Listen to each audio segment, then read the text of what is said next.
విశాఖపట్నం నగరం ఒకవైపు స్మార్ట్ సిటీగా శరవేగంగా అభివృద్ధి చెందుతున్నప్పటికీ నగర విద్యా వ్యవస్థకు వెన్నుముకలా నిలవాల్సిన ప్రభుత్వ గ్రంథాలయాలు మాత్రం తీవ్ర నిర్లక్ష్యానికి గురవుతున్నాయి. ముఖ్యంగా ప్రభుత్వ ప్రాంతీయ గ్రంథాలయంతో పాటు పలు శాఖా గ్రంథాలయాలు నేడు అనేక సమస్యల వలయంలో కొట్టుమిట్టాడుతున్నాయి. పోటీ పరీక్షలకు సిద్ధమయ్యే నిరుద్యోగులు, విద్యార్థులు, పుస్తక ప్రేమికులు వీటిపైనే ఆధారపడుతున్నప్పటికీ అధికారుల నిర్లక్ష్యం వల్ల ఇవి క్రమంగా రూపురేఖలు కోల్పోతున్నాయి.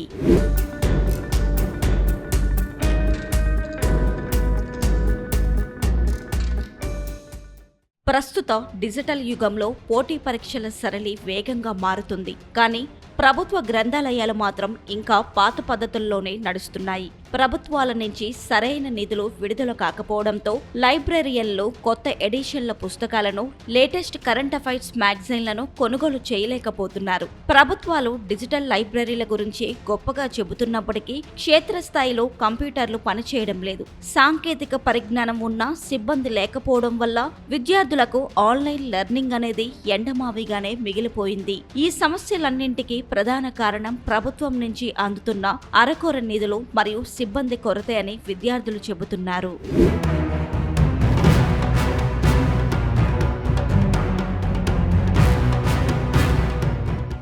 ఆంధ్రప్రదేశ్లోని గ్రంథాలయ శాఖలో దాదాపు 40% పైగా పోస్టులు ఖాళీగా ఉన్నట్లు తెలుస్తుంది. ఒక్కొక్క సిబ్బందిపై అదనపు భారం పడడంతో వారు లైబ్రరీల నిర్వహణను, భద్రతను సరిగ్గా పర్యవేక్షించలేకపోతున్నారు. ప్రైవేట్ స్టడీ హాళ్లకు వేల రూపాయలు ఫీజులు కట్టలేని పేద విద్యార్థులకు ఈ ప్రభుత్వ గ్రంథాలయాలే దిక్కు. కానీ ఇవే ఇప్పుడు నిరాదరణకు గురవుతున్నాయి. బడ్జెట్ కేటాయింపులు లేకపోవడంతో ప్రభుత్వ గ్రంథాలయాలు నిర్వహణ ఖర్చుల కోసం బయట వనరులు మరియు దాతల నుంచి వచ్చే విరాళాలపై ఆధారపడాల్సిన దీనస్థితికి చేరుకున్నాయని గ్రంథాలయ సిబ్బంది ఆవేదన వ్యక్తం చేస్తున్నారు.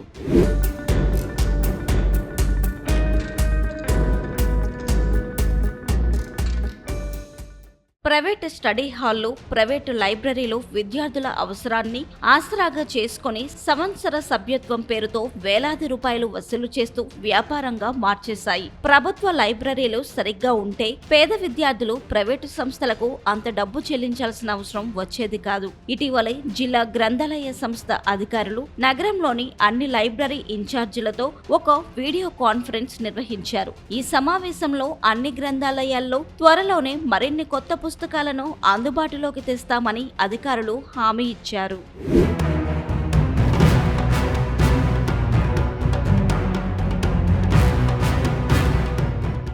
ప్రభుత్వ గ్రంథాలయాలను ఇలాగే వదిలేస్తే రాబోయే రోజుల్లో ఇవి పూర్తిగా ఉనికిని కోల్పోయే ప్రమాదం ఉంది. విశాఖపట్నం కేవలం భవన నిర్మాణాల్లోనే కాకుండా విద్యా వనరుల పంపిణీలో కూడా స్మార్ట్ సిటీగా మారాలి. ప్రభుత్వం తక్షణమే స్పందించి ప్రత్యేక నిధులు కేటాయించి మౌలిక వసతులను అందుబాటులోకి తేవాల్సిన అవసరం ఎంతైనా ఉందని పోటీ పరీక్షలకు సిద్ధమయ్యే నిరుద్యోగులు, విద్యార్థులు, పుస్తక ప్రేమికులు వాపోతున్నారు.